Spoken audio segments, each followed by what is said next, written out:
Hey there. Tonight, we're journeying into one of history's most romanticized trade networks, the Silk Road. But forget everything you've seen in movies about exotic spices, mysterious merchants, and adventurous trading expeditions. We're about to explore the reality of ancient global commerce, where death was more common than profit and survival was more challenging than any modern supply chain nightmare you can imagine. If you're enjoying these stories, I'd really appreciate a quick like or subscribe. It helps more than you know. Drop a comment with where you're listening from and what time it is there. Love seeing our little global community connect through these stories. Now, dim the lights. Maybe turn on a fan for that soft background hum. And let's ease into tonight's journey together. Congratulations. You've just woken up in the middle of the Taklamakan Desert, sometime around 200 CE. And the first thing you notice isn't the exotic beauty of the ancient Silk Road or the romantic adventure of international trade. It's that you're dying of thirst. Your lips are cracked like dried leather. And the merchant caravan you've apparently joined is arguing about whether to leave you behind or waste precious water, keeping you alive for another day. The Taklamakan Desert, whose name literally means you go in, you don't come out, stretches endlessly in every direction, like a sea of sand designed specifically to kill travelers. The temperature swings from -40 degrees at night to over 120 degrees during the day. There's no water, no shade, no mercy, and absolutely no customer service desk where you can complain about the travel conditions. You're part of a caravan that started with 200 people and is now down to about 70 survivors. The others didn't die heroically in battle or from exotic diseases.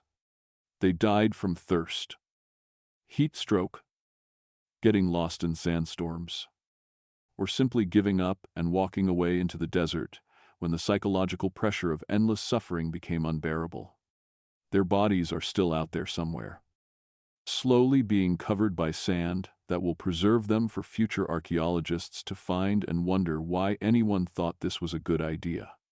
The caravan master, a man whose face looks like it was carved from the same rock as the mountains you crossed weeks ago, approaches with news that's somehow worse than your current situation. Water rations are being cut to 1 cup per day, he announces in the tone of someone delivering a weather forecast. Anyone who can't keep up will be left behind with a day's water and whatever gods they pray to.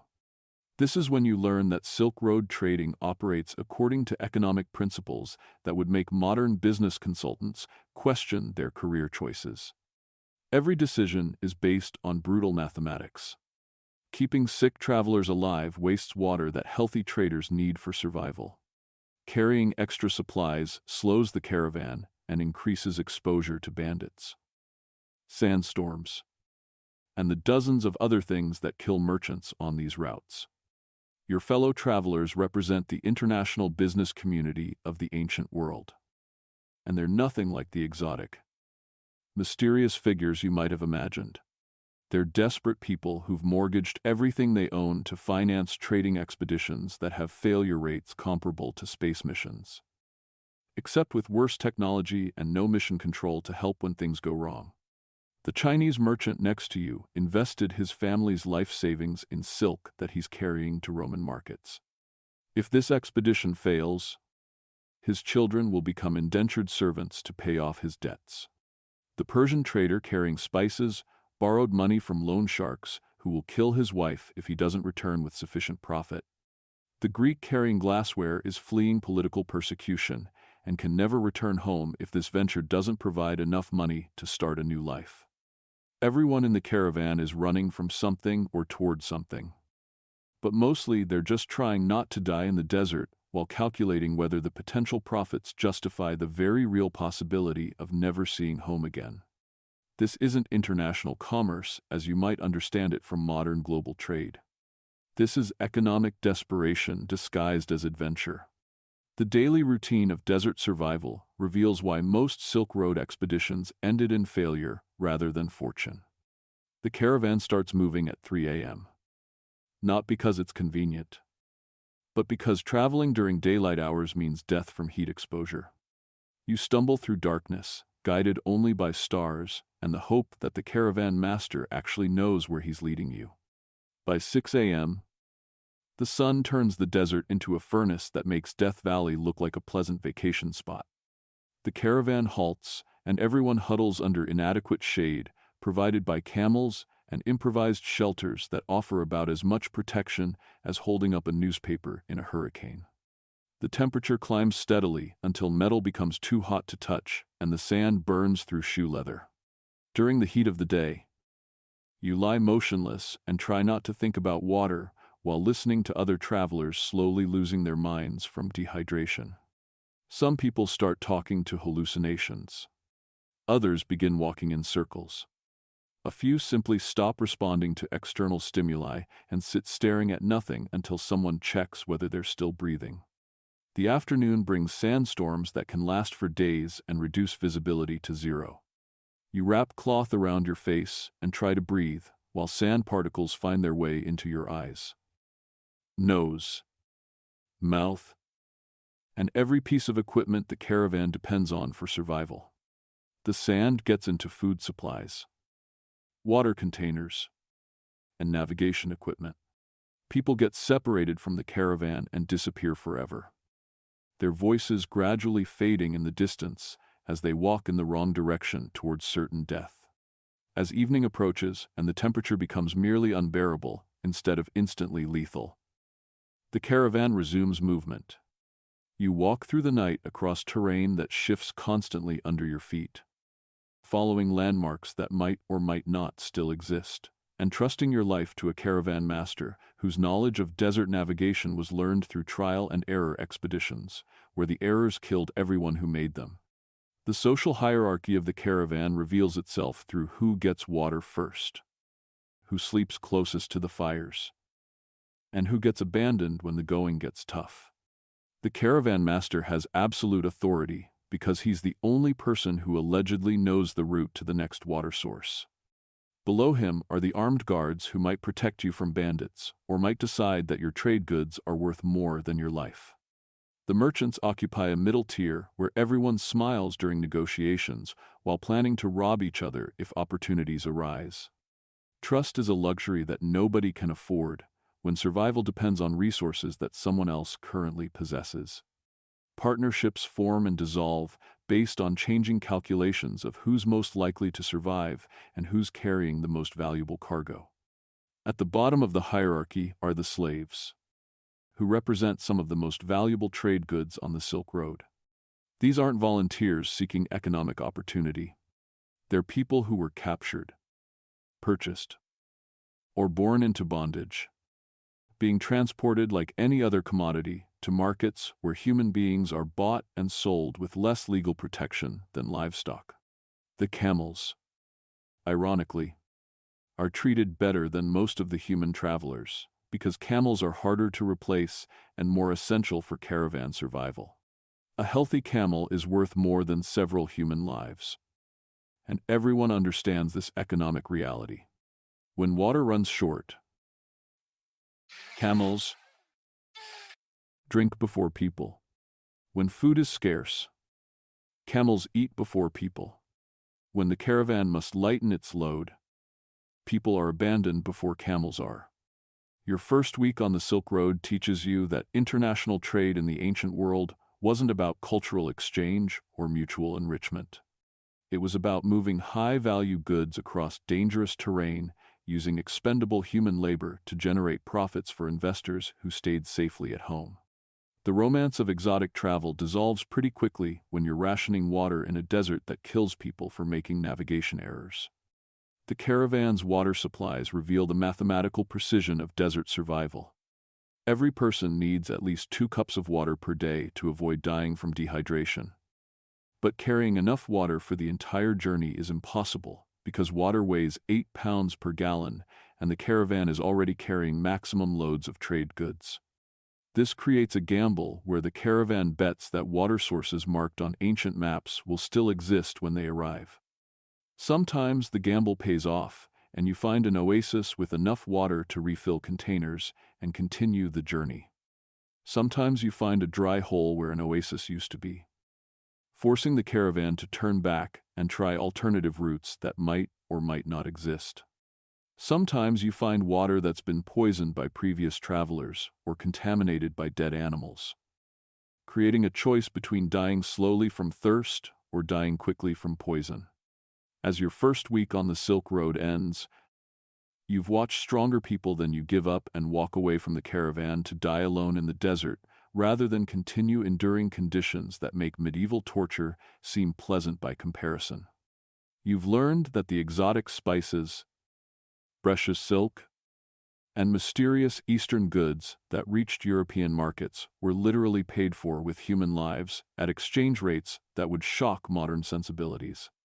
Tonight, you'll sleep on sand that's still warm from the day's heat, under stars that provide the only navigation system available to your caravan, listening to the sounds of people slowly dying from diseases, injuries, and despair that could be easily treated in any modern medical facility. Tomorrow will bring new challenges, new opportunities for death, and new understanding of why most Silk Road expeditions ended with more graves than profits. Welcome to international commerce in the ancient world, where global trade meant accepting casualty rates that would shut down any modern industry, and where exotic goods were exotic primarily because so few people survived the journeys required to transport them. Your second week on the Silk Road begins with a sound that makes every merchant's blood run cold, the thunder of approaching horses, carrying riders who definitely aren't coming to offer directions or trade information. These are bandits, and they've been tracking your caravan for days, waiting for the perfect moment to attack when you're weakest, most isolated, and furthest from any hope of rescue or reinforcement. The bandits who prey on Silk Road caravans aren't desperate individuals driven to crime by poverty. They're organized military forces equipped with professional weapons, trained in desert warfare, and operating according to business models that would impress modern organized crime syndicates. They know exactly what goods are worth stealing, which merchants are likely to carry the most valuable cargo, and how to extract maximum profit from robbery while minimizing their own risks. The bandit leader who rides up to negotiate with your caravan master doesn't look like a criminal. It looks like a successful businessman, which is exactly what he is. Banditry on the Silk Road operates as a sophisticated industry with supply chains, market research, and customer service policies designed to maximize revenue while maintaining sustainable operations. These aren't random attacks. They're calculated business transactions conducted at sword point. We require a consultation fee for safe passage through our territory. The bandit leader announces with the politeness of someone collecting legitimate taxes. This is how you learn that most Silk Road routes pass through regions controlled by organized crime groups who've divided territories among themselves and established standardized rates for protection services that aren't really optional. Your caravan master begins negotiating with the enthusiasm of someone discussing his own execution. The bandits want 30% of all cargo, plus additional fees for safe conduct through the next 100 miles of desert. Refusing to pay means fighting a battle that the caravan cannot win. Paying means losing profits that were already marginal before the expedition started. There are no good choices, only degrees of disaster. The negotiation reveals the economic structure that makes Silk Road trading barely profitable even when everything goes right. Bandits typically demand 20 to 50% of cargo value.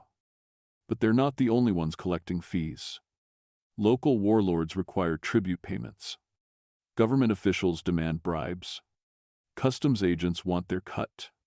Religious authorities expect donations. By the time a merchant pays everyone who claims authority over trade routes, profit margins disappear and survival becomes the primary goal. But refusing to pay protection fees leads to discoveries about bandit business practices that make legitimate taxation look reasonable by comparison. Bandits who don't receive expected payments don't just steal cargo.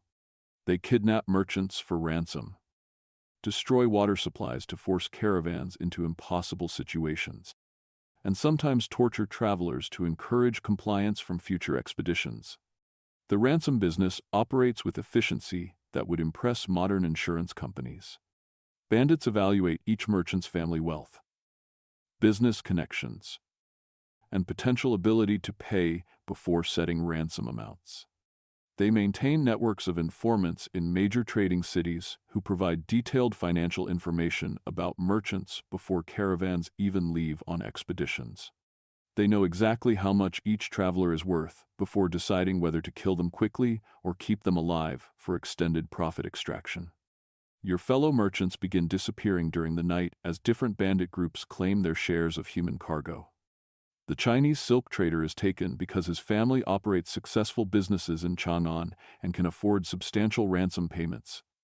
The Persian spice merchant vanishes because his connections to wealthy buyers make him valuable for future negotiations. The Greek glassware trader is killed immediately because he's fleeing political persecution and has no family wealth to justify keeping him alive. This selective kidnapping reveals another aspect of Silk Road economics, that historical accounts often omit successful merchants require not just business skills and risk tolerance, but also political connections powerful enough to negotiate their release when they're captured. Trading expeditions aren't just commercial ventures. They're diplomatic missions that require government backing and military support that most merchants cannot afford. The survivors of bandit encounters discover that paying protection fees doesn't guarantee protection. Just different types of exploitation. Some bandit groups sell information about merchant cargo to other bandit groups, creating bidding wars over who gets to rob which caravans. Some bandits provide protection from other criminals while operating their own theft operations. Some offer safe passage through their territories while directing caravans into ambushes set by their business partners. Your education in Silk Road security continues, with lessons about border crossings that make modern airport security seem convenient and efficient. Each political boundary requires different documentation, different currency, different languages, and different bribes. The paperwork needed for legal passage changes constantly as governments rise and fall, creating situations where documents that were valid when you started your journey become worthless by the time you need them. Border officials operate according to principles that combine bureaucratic incompetence with creative corruption. They demand payments for document validation, cargo inspection, security services, and various fees that seem to be invented during conversations. Merchants who can't pay required bribes find their goods confiscated for violating regulations that didn't exist yesterday but are rigorously enforced today. Language barriers create additional opportunities for official exploitation. Border crossings require negotiations conducted in languages that most merchants don't speak fluently, with interpreters who work for customs officials and have strong incentives to mistranslate conversations in ways that generate more fees. Simple misunderstandings become expensive problems when they're resolved by people who profit from confusion. The customs inspection process reveals why many Silk Road expeditions end in bankruptcy rather than profit. Officials examine every item of cargo, demanding detailed explanations of origin, value, and intended use. Goods that seem too valuable are confiscated as potential smuggling attempts. Goods that seem too cheap are rejected as inferior products that might damage the local economy. Goods that are exactly the right value are clearly the result of merchant expertise that deserves special taxation. Political instability creates the most unpredictable border problems. Governments that were friendly when you started your journey might be at war by the time you arrive. New rulers might reject treaties negotiated by their predecessors. Military campaigns might close entire regions to civilian travel. Civil wars might eliminate the political authorities who issued your travel documents, leaving you with worthless papers in territories controlled by people who don't recognize previous agreements. Your caravan encounters a border checkpoint where the local governor has decided that all foreign merchants are potential spies who require detailed interrogation before receiving permission to continue their journeys. The interrogation process involves questions about political situations in distant countries, commercial relationships with competing traders, and detailed knowledge of trade routes that most merchants guard as professional secrets.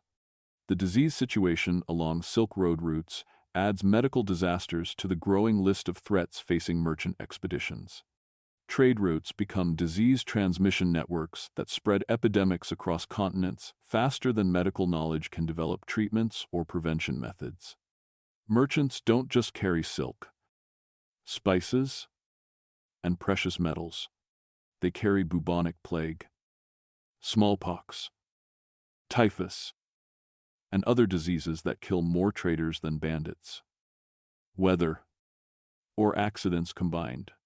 Plague outbreaks create quarantine situations that trap merchant caravans in infected areas for months at a time.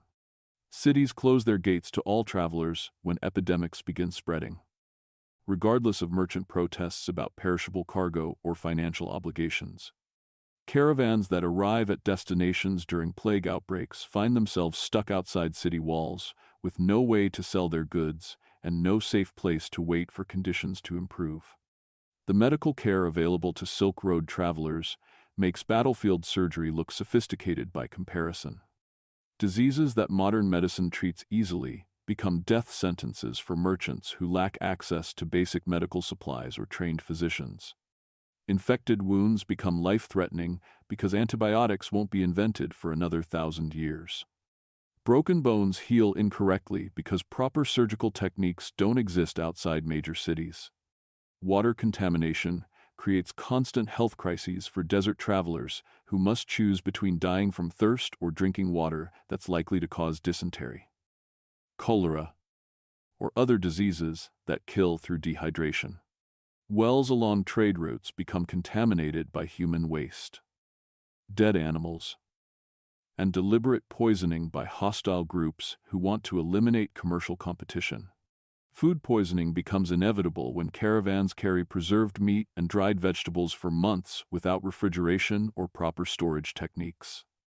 Merchants learn to accept constant stomach problems, periodic food poisoning, and gradual malnutrition as normal aspects of international travel.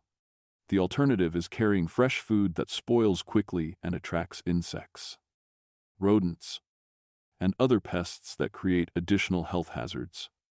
Your second week ends with the sobering realization that most of the exotic goods that reached distant markets weren't transported by successful merchants who overcame obstacles through skill and determination. They were carried by the small percentage of expeditions that survived through luck, political connections, and willingness to accept casualty rates that would be considered war crimes in any modern context. Tonight, you'll sleep in a camp surrounded by armed guards who might protect you from external threats or might decide that your cargo is worth more than your life. Tomorrow will bring new border crossings, new officials demanding bribes, and new opportunities to learn why international trade in the ancient world required not just business acumen, but also military skills, diplomatic connections, and psychological resilience that few modern people possess. The Silk Road continues ahead, stretching across deserts, mountains, and political boundaries that exist primarily to extract wealth from merchants desperate enough to risk everything for the possibility of profit that probably won't justify the suffering required to achieve it. Your third week on the Silk Road begins with a discovery that will haunt you for the rest of your journey. The realization that the most valuable cargo your caravan carries isn't silk, spices, or precious metals. It's human beings. The slave trade represents the backbone of Silk Road economics, generating profits that make other commodities seem like charitable donations while operating according to principles that would make modern human trafficking look restrained by comparison. The slave merchant traveling with your caravan isn't a shadowy criminal operating on society's margins. He's a respected businessman whose family has been in the human trafficking industry for generations. He carries documentation for his human cargo that's more detailed and legally binding than the paperwork for silk or spices. These aren't desperate individuals who sold themselves into bondage. They're people who were captured in raids, born into slavery, or purchased from families facing starvation. The economics of human trafficking on the Silk Road operate with mechanical efficiency that treats people as manufacturing inputs rather than sentient beings.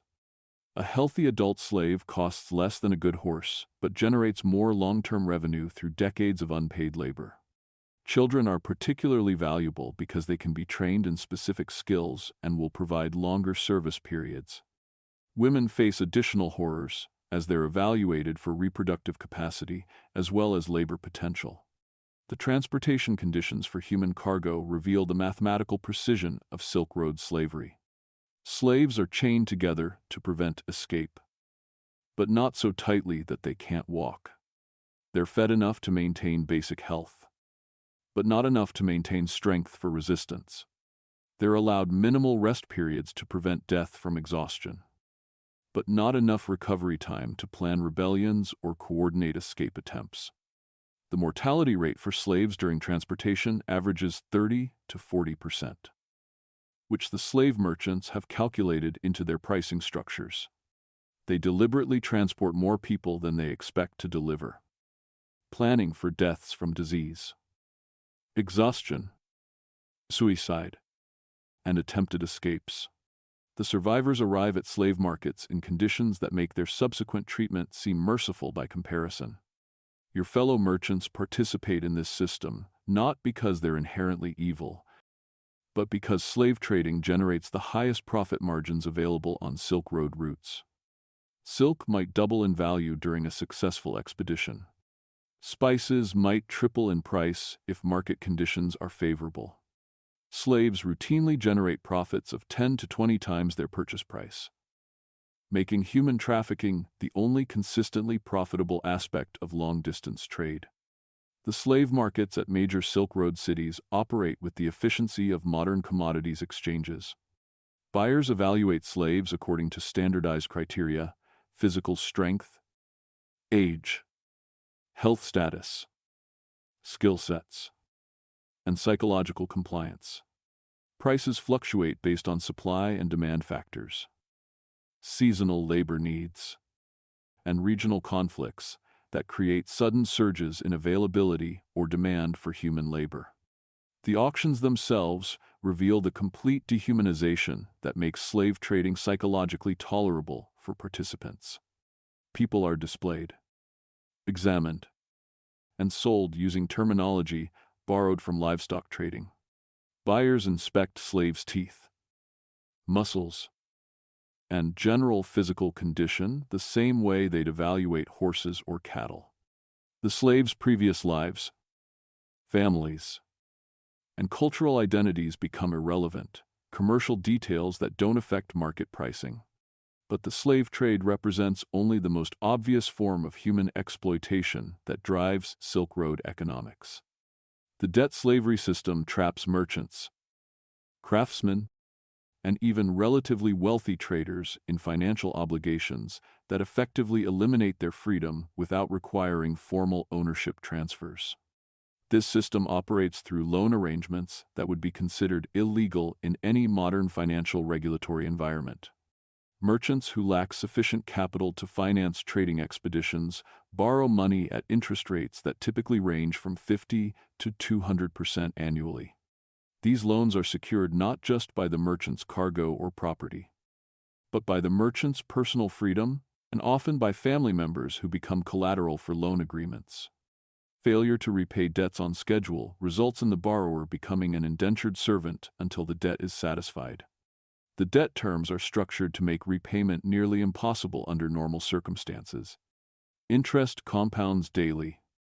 Additional fees are charged for every transaction, and loan extensions require payments that exceed most merchants' annual earnings.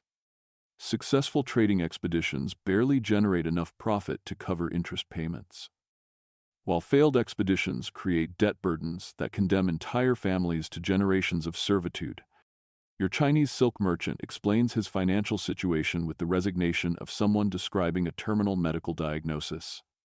He borrowed money to purchase silk at prices that require him to sell in Roman markets at rates that have only been achieved by 3 caravans in the past decade. His wife and children are living with the loan sharks as guests until he returns with sufficient profit to satisfy his debts. If this expedition fails, his family becomes property of the lending consortium. The Persian spice trader faces similar constraints, with the additional complication that his loans were denominated in currencies from regions currently experiencing political upheaval. The value of his debt changes daily based on exchange rates controlled by people who profit from currency instability. Even if he sells his spices at projected prices, currency manipulation could make his debt unpayable regardless of his commercial success. These debt arrangements create a system where most Silk Road merchants are effectively slaves who happen to carry valuable cargo instead of working in mines or fields. They can't abandon their expeditions because their families face deadly consequences. They can't change career paths because their specialized knowledge has no value outside long-distance trading. They can't negotiate better terms because lenders hold their families as collateral. The middleman system adds another layer of exploitation that extracts wealth from both producers and consumers while providing minimal value beyond market manipulation. Middlemen control access to suppliers, transportation networks, and retail markets, using their positions to create artificial scarcity and inflate prices at every stage of the trading process. A bolt of silk that costs the equivalent of $5 to produce in China might sell for $50 in Constantinople.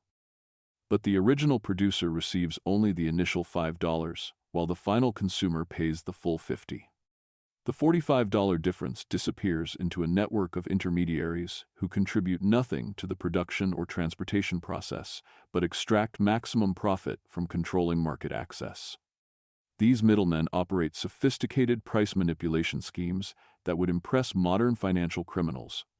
They coordinate with each other to control supply releases, create false scarcity through inventory hoarding, and spread rumors about quality problems or transportation difficulties to justify price increases. They maintain private intelligence networks that provide advance information about political changes, weather patterns, and competitive activities. The quality fraud perpetrated by middlemen creates additional costs for merchants who discover that goods they've transported across continents don't match the specifications they were promised. Silk that was represented as highest quality arrives with defects that make it unsaleable in premium markets. Spices that were guaranteed to be fresh and potent prove to be adulterated with cheaper substitutes or contaminated with materials that make them inedible. The measurement fraud represents perhaps the most systematic form of theft on Silk Road routes. Every transaction involves weighing or measuring goods using scales and measures that are deliberately inaccurate. Merchants consistently receive less than they pay for and deliver more than they're compensated for. The accumulated effects of measurement fraud can reduce profit margins by 20 to 30% without any obvious theft occurring. Currency manipulation creates the final layer of exploitation that ensures most international trade benefits. Currency exchangers, more than the merchants who actually transport goods, exchange rates fluctuate based on factors that have nothing to do with actual currency values, creating opportunities for money changers to profit from every transaction, while merchants absorb losses from unfavorable conversions. The lack of standardized currency systems means that merchants must convert between dozens of different monetary systems during single expeditions, with each conversion generating fees and exchange rate losses. Money changers maintain artificially wide spreads between buying and selling rates, effectively taxing every currency exchange transaction. Political instability creates additional opportunities for currency manipulation, as exchange rates can change dramatically while caravans are in transit. Government taxation adds the final burden that transforms potentially profitable trading expeditions into survival exercises. Merchants face taxes at every political boundary, with rates and collection methods that seem designed to extract maximum revenue regardless of merchants' ability to pay. These aren't standardized tariffs based on cargo value. but arbitrary assessments that change based on officials' estimates of what merchants can afford. Military requisition represents taxation disguised as patriotic duty, where armies confiscate merchant cargo for military use while providing compensation that covers a fraction of actual value. Merchants who resist requisition face charges of treason or lack of patriotic support, while merchants who comply face financial losses that often exceed their expedition's entire profit margin. As your third week on the Silk Road ends, you understand that international trade in the ancient world operated according to economic principles that prioritized wealth extraction over wealth creation. The exotic goods that reached distant markets were transported not by successful merchants who overcame obstacles through skill and determination, but by survivors of an economic system designed to exploit everyone except the people who controlled financial and political networks. Tonight, you'll sleep knowing that your journey represents participation in economic systems that treat human suffering as acceptable business expenses and human freedom as collateral for commercial transactions. Tomorrow will bring new opportunities to witness how global trade networks can create prosperity for investors while impoverishing the people who actually produce, transport, and sell the goods that make international commerce possible. The Silk Road continues ahead. But now you understand that its true cargo isn't silk, spices, or precious metals. It's human misery, converted into profit through systematic exploitation that makes slavery seem like just one option among many for extracting wealth from people who lack political power to protect themselves. Your fourth week on the Silk Road begins with a lesson in cultural survival that makes the previous week's physical dangers seem straightforward by comparison. You've entered a region where the wrong gesture, the wrong clothing, or the wrong food choice can result in immediate execution, and where cultural misunderstandings aren't learning opportunities but death sentences administered by people who consider your ignorance a form of deliberate insult. The city of Samarkand looms ahead like a jewel in the desert, promising rest, resupply, and relief from the endless hardships of desert travel. What you discover instead is a cultural minefield where every interaction requires navigation of religious laws, social customs, and political sensitivities that weren't mentioned in any of the trading manuals you've never seen because they don't exist.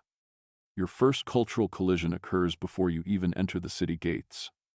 The guards examining your caravan's documentation notice that one of your fellow merchants is carrying what appears to be religious artwork from a Buddhist monastery.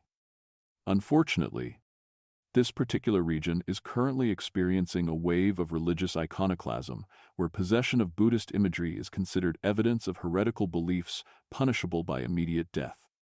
The merchant tries to explain that the artwork is trade goods intended for sale in distant markets, not personal religious items. The guards respond by confiscating all his cargo, arresting him as a religious subversive, and announcing that anyone associated with his caravan will face questioning about their own religious loyalties. This is how you learn that religious persecution on the Silk Road operates with efficiency that makes medieval inquisitions look tolerant and reasonable. The religious landscape along Silk Road routes changes constantly as political control shifts between groups with incompatible theological positions. Regions that were Buddhist last year might be Islamic this year, with new rulers enforcing religious conversions through methods that make tax collection seem gentle by comparison. Merchants must constantly monitor religious politics to avoid carrying goods that have become religiously offensive since their expeditions began. Forced conversion represents a routine business expense for Silk Road merchants who must adapt their religious identities to match local requirements or face execution as religious enemies. These conversions aren't sincere spiritual transformations but survival strategies that allow merchants to continue trading in regions controlled by religious authorities who demand theological compliance along with commercial taxation. The conversion process itself reveals the cynical efficiency of religious persecution as a revenue generation system. New converts must pay substantial fees for religious instruction. Ceremonial conversion rituals and documentation proving their acceptable religious status. They must also demonstrate their sincerity by denouncing their previous religious beliefs and sometimes by providing information about other merchants who might be practicing forbidden religions. Your caravan's Persian merchant faces a particularly complex religious challenge because he's traveling through regions where being Persian is automatically associated with Zoroastrian beliefs that the current Islamic rulers consider heretical. His conversion to Islam doesn't satisfy authorities who assume that ethnic Persians are inherently untrustworthy, regardless of their stated religious affiliations. The religious artwork and books carried by various merchants create additional complications as local authorities examine every item for religious content that might violate current theological requirements. Silk paintings depicting Buddhist themes become evidence of religious subversion. Medical texts containing references to multiple deities are confiscated as polytheistic propaganda. Even mathematical treatises face scrutiny for containing geometric patterns that might have religious significance. Cultural clothing requirements represent another area where ignorance equals death, and cultural sensitivity training consists of watching other people get executed for fashion mistakes. Different regions enforce different dress codes based on religious law, social hierarchy, and political allegiance, with penalties that escalate quickly from fines to corporal punishment to execution. Women's clothing requirements vary dramatically between regions and change without notice as new rulers impose different standards of acceptable female appearance. Your caravan includes female merchants and family members who must constantly adjust their clothing to avoid violating local modesty standards that might require complete covering in one region and specific types of decorative display in another. Men's clothing faces similar but different restrictions related to social status, religious affiliation, and political loyalty. Wearing the wrong colors can indicate allegiance to political enemies. Choosing inappropriate fabrics might suggest claims to social status that local authorities consider illegitimate. Even hairstyles and beard lengths carry political and religious significance that changes from city to city. The dietary restrictions encountered in different regions create practical problems that go beyond simple cultural sensitivity. Merchants must constantly monitor local food laws to avoid accidentally consuming forbidden items that could result in charges of religious violation or cultural disrespect. These restrictions affect not just personal eating habits but also the trade goods that merchants can legally transport and sell. Islamic regions prohibit alcohol and pork products, eliminating entire categories of trade goods that might be profitable in other areas. Hindu regions restrict beef consumption, affecting both personal diet and livestock trading opportunities. Buddhist areas discourage meat consumption entirely, limiting food options for travelers who depend on preserved meat for nutrition during long desert crossings. The food preparation requirements in different regions create additional complications for merchants who must ensure that their meals comply with local religious law. Using the wrong cooking methods, combining forbidden ingredients, or preparing food during prohibited time periods can result in charges of religious offense that carry severe penalties. Language barriers create opportunities for misunderstandings that escalate quickly into life-threatening situations. Simple mispronunciations can transform polite greetings into deadly insults. Merchants attempting to negotiate in unfamiliar languages accidentally agree to terms they don't understand or make statements that local authorities interpret as political subversion or religious blasphemy. The interpretation services available to Silk Road merchants operate according to principles that prioritize local interests over accurate communication.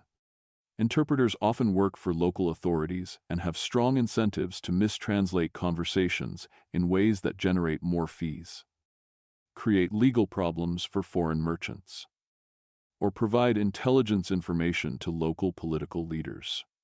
Cultural misunderstandings about business practices create additional problems for merchants who assume that commercial relationships operate according to universal principles. Negotiation styles that seem respectful in one culture appear disrespectful in others. Payment methods that are standard in one region are considered insulting in others. Contract terms that seem reasonable to merchants familiar with certain legal traditions violate fundamental principles of other legal systems. The concept of time varies dramatically between cultures, creating scheduling problems that affect everything from contract deadlines to religious observance requirements. Some regions operate according to lunar calendars that don't align with solar calendars used elsewhere. Some cultures consider punctuality essential, while others view rigid time schedules as evidence of untrustworthiness. Gender interaction rules change dramatically between regions and create particular problems for merchant expeditions that include both men and women. Business negotiations that require direct communication between male and female merchants might be prohibited by local custom. Commercial transactions that involve women handling money or goods might violate religious law. Even casual social interactions can create legal problems in regions with strict gender separation requirements. The technology transfer that occurs along Silk Road routes creates unexpected cultural and political problems for merchants who don't realize that certain types of knowledge are considered military secrets or religious mysteries. Mathematical knowledge, medical techniques, manufacturing processes, and navigation methods that seem like normal trade goods in one region might be classified as strategic information that foreigners aren't allowed to possess. Gunpowder technology represents a particularly dangerous category of knowledge transfer because many regions consider explosives manufacturing to be military intelligence that shouldn't be shared with foreign merchants. Merchants who accidentally demonstrate knowledge of explosive techniques face charges of espionage or military subversion, regardless of their commercial intentions. Navigation techniques and geographical knowledge create similar problems when merchants reveal detailed understanding of trade routes, water sources, or political boundaries that local authorities prefer to keep secret. Cartographic information that seems like normal business knowledge to merchants might be classified as intelligence information that threatens local security interests. Medical knowledge transfer creates complications when merchants attempt to help sick travelers using techniques that local authorities consider inappropriate or dangerous. Herbal remedies that are standard treatments in one region might be considered poisonous substances in others. Surgical techniques that are accepted medical practice in some areas might be classified as harmful magic in regions with different medical traditions. The environmental destruction caused by Silk Road trade creates long-term cultural problems that affect entire civilizations but aren't immediately apparent to individual merchants focused on short-term survival. Deforestation around major trading cities eliminates wood supplies that local populations depend on for fuel. Construction and manufacturing. Water resource depletion occurs when trading expeditions overuse oasis water supplies without considering the long-term needs of local populations who depend on these water sources year-round. Wells that have supported local communities for generations run dry after intensive use by merchant caravans that pass through seasonally. Wildlife extinction results from hunting pressure created by merchant expeditions that need fresh meat during long journeys.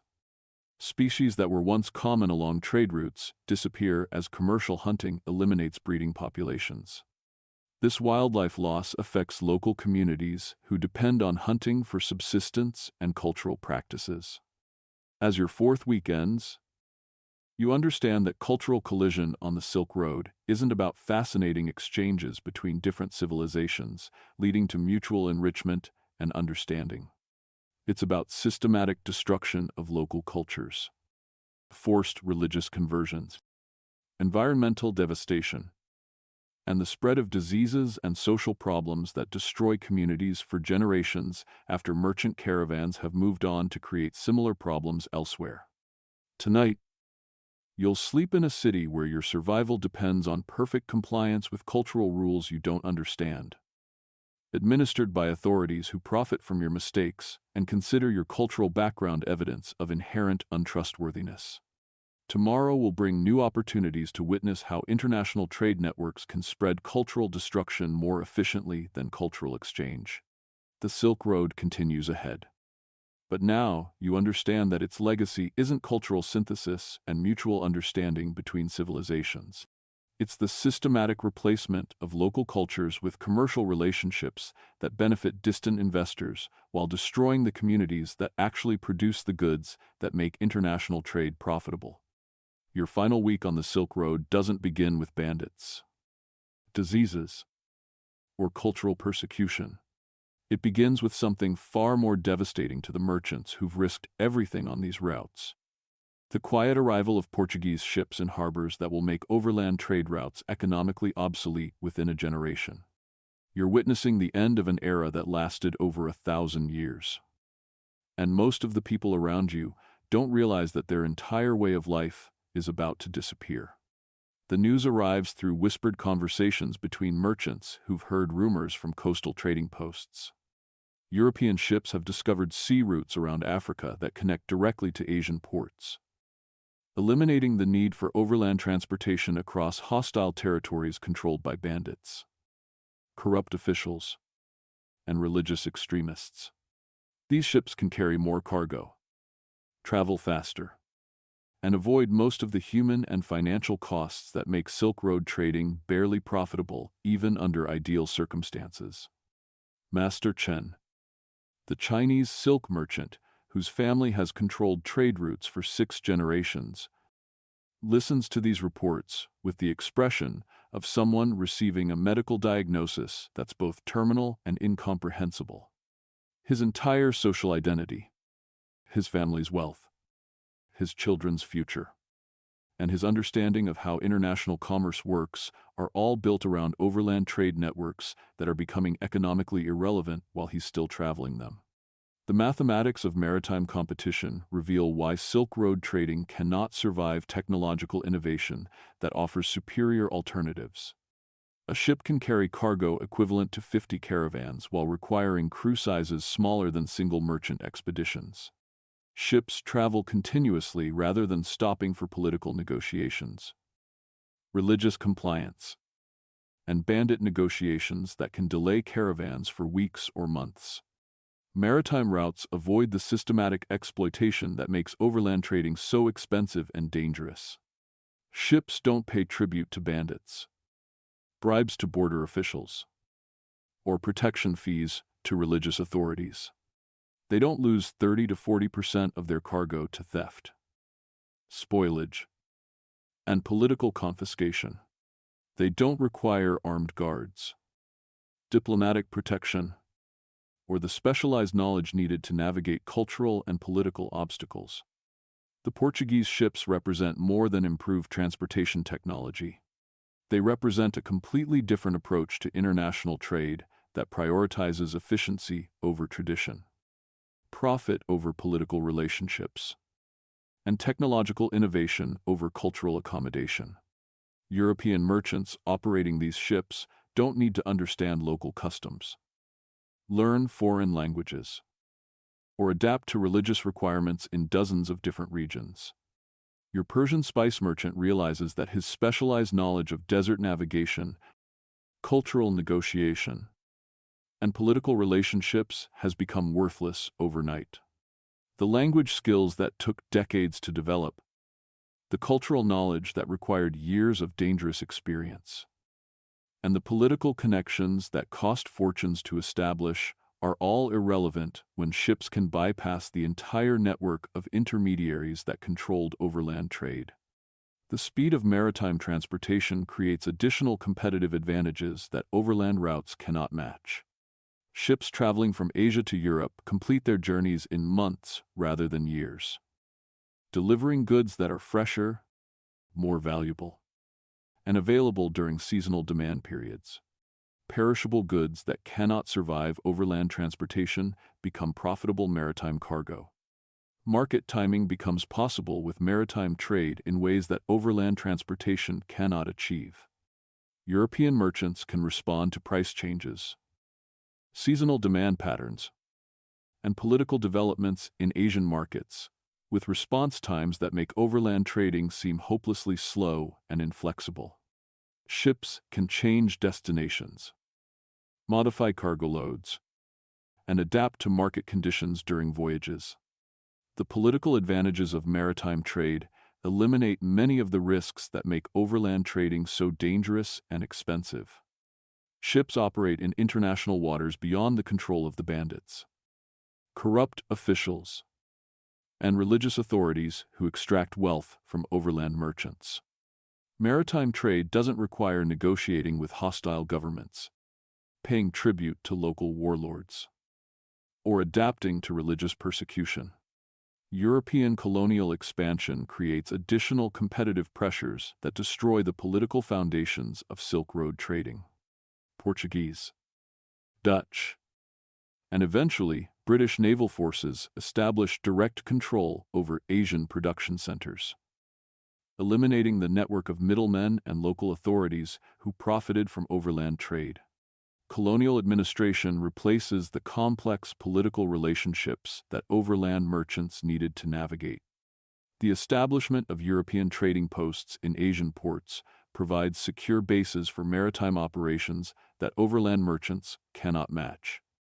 These trading posts offer warehousing, financing, security, and diplomatic protection that eliminate many of the risks associated with overland trading.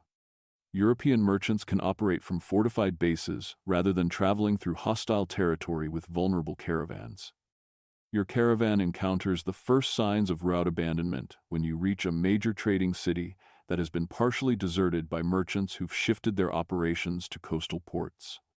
The elaborate infrastructure that once supported overland trading, caravanserai, warehouses, security services, and financial institutions, is slowly being abandoned as demand disappears. The human cost of this economic transition reveals itself in the stories of people whose livelihoods depended on overland trading networks. Specialized craftsmen who made equipment for caravans find no demand for their products. Interpreters who spoke multiple languages discover that their skills are no longer needed. Security experts who knew how to protect caravans from bandits cannot adapt their knowledge to maritime commerce. Entire cities that grew prosperous from controlling overland trade routes begin experiencing economic decline as merchant traffic shifts to maritime alternatives. Samarkand, once a crucial hub for Silk Road commerce, sees its population decreasing as merchants establish operations in coastal ports. The magnificent architecture, built with profits from overland trading, becomes economically unsustainable as the commerce that funded it disappears. The environmental consequences of abandoned trade routes create long-term problems for regions that depended on Silk Road commerce. Cities built in desert locations become unsustainable when merchant traffic no longer justifies the expense of maintaining water supplies. Food transportation and other infrastructure needed to support large populations in marginal environments. Agricultural areas that developed to supply Silk Road caravans face economic collapse when demand for their products disappears. Oasis communities that survived by providing water and supplies to merchant expeditions find themselves isolated and economically irrelevant. The specialized crops, livestock breeds, and manufacturing techniques developed to serve overland trade become worthless when maritime alternatives eliminate demand. The cultural impact of route abandonment destroys the cosmopolitan character that made Silk Road cities unique in the ancient world. The linguistic diversity, religious tolerance, and cultural synthesis that developed around international trading centers disappears when maritime trade eliminates the need for overland commercial relationships. Knowledge transfer networks that operated through overland trading routes begin fragmenting as maritime commerce creates different patterns of cultural exchange. The slow, gradual transmission of ideas, technologies, and cultural practices that occurred through overland contact is replaced by rapid, direct connections between European colonial centers and Asian production areas. Political changes accelerate the decline of overland trading as major powers shift their strategic focus toward maritime commerce. The Mongol Empire's collapse eliminates the political unity that once protected Silk Road merchants across vast territories. Chinese dynasties become increasingly isolationist, closing borders to foreign merchants and restricting international trade to government-controlled operations. Islamic empires that once facilitated overland trade begin experiencing internal conflicts that make commercial travel increasingly dangerous and expensive. The Ottoman Empire's expansion creates political barriers between European and Asian markets that maritime routes can bypass entirely. Regional wars eliminate the political stability that overland commerce requires. Climate changes during what historians call the Little Ice Age create additional problems for overland routes that depend on predictable weather patterns and seasonal timing. Colder temperatures make high-altitude mountain passes more dangerous and difficult to navigate. Changed precipitation patterns affect water availability along desert routes that already operate with minimal safety margins. The final blow to Silk Road viability comes from disease epidemics that spread along overland routes faster than maritime networks can be infected. The Black Death and other plagues that spread through Central Asia create quarantine barriers that make overland trading impossible for years at a time. Cities along trade routes close their gates to all commercial traffic, effectively ending overland commerce during epidemic periods. Your journey ends not with dramatic catastrophe, but with quiet economic obsolescence. The caravan reaches its destination to find that maritime merchants have already flooded the market with goods identical to your cargo, sold at prices that overland traders cannot match.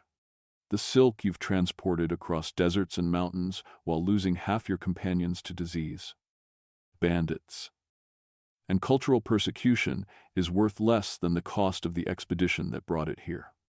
Master Chen sells his remaining silk for barely enough money to book passage home on a Portuguese ship, abandoning the overland route that his family controlled for generations. The Persian spice merchant discovers that maritime spice imports have eliminated demand for overland spice trading. The Greek merchant learns that his glassware, damaged during months of overland transportation, cannot compete with intact goods delivered by ship. As your final night on the Silk Road begins, you understand that you've witnessed not just the failure of individual business ventures, but the end of an entire economic system that connected civilizations for over a millennium. The overland trade routes that once seemed permanent and essential have become historical curiosities, replaced by maritime networks that offer everything Silk Road trading provided except the suffering. The abandoned caravanserais and empty trading cities that dot former Silk Road routes will stand for centuries as monuments to human persistence and ingenuity, but also as evidence that economic progress often requires abandoning traditional methods that seemed permanent and essential to the people who depended on them. Tonight, you'll sleep under stars that guided merchants and travelers for thousands of years, knowing that future generations will remember the Silk Road not as a functioning commercial network, but as a romantic historical episode that ended when humans developed better ways to move goods across the world. The routes that once connected civilizations have become footnotes in the history of technological progress. Maritime commerce has eliminated the need for cultural adaptation, political negotiation, and survival skills that made Silk Road merchants unique in human history. Modern global trade networks will eventually surpass even maritime transportation, creating supply chains so efficient and reliable that the idea of merchants risking their lives to transport goods will seem as obsolete as any other pre-industrial survival strategy. Sweet dreams of container ships, air freight, and supply chains so advanced that exotic goods from around the world arrive at your local store without requiring anyone to risk death in deserts, negotiate with bandits, or convert to different religions for commercial access. The Silk Road's legacy lives on in the global economy it helped create, But the human cost of that creation has been replaced by technologies that would seem like magic to the merchants who paid the ultimate price for international commerce.